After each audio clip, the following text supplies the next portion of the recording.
Brothers and sisters, life is not fair. I never get what I deserve, says the older brother in today's gospel.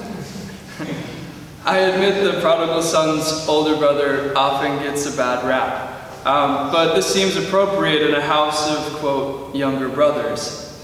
We are, after all, the order of penitents. This is more than just a name. We are a community of sinners. Addicts and atheists, partiers and brawlers. We even took in a murderer once.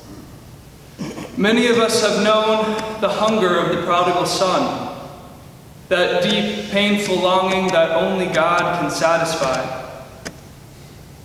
An emptiness that, when surrendered to, eventually brought us home, to find a God who loved us without question and with tender mercy. Like St. Paul, of these sinners I am the foremost, and I have been mercifully treated. Somewhere else in the gospel, Jesus is dining, and a sinful woman comes and washes his feet with oil and kisses them clean. Jesus says to the onlookers, her many sins have been forgiven, and hence she has shown great love. But the one to whom little is forgiven loves little. Can you imagine how hard the prodigal son worked those fields? How kind he was to his brother, and how much he enjoyed the mere company of his father. Not out of fear or obligation, but gratitude and great love.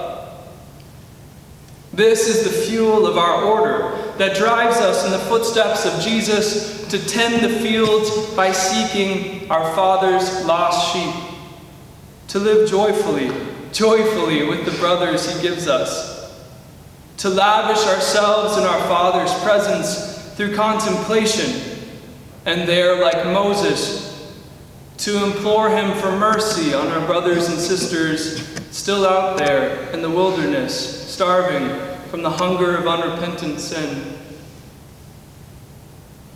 But this inheritance is not just for prodigal sons. It is also for those of us who were raised in the church and never wandered far away. For those who never left God's house, the doctrine of the Immaculate Conception gives a guiding light.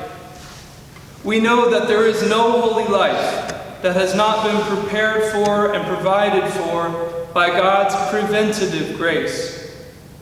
And it is in recognition of this divine intervention that the road to gratitude and great love is open even to the older brothers among us.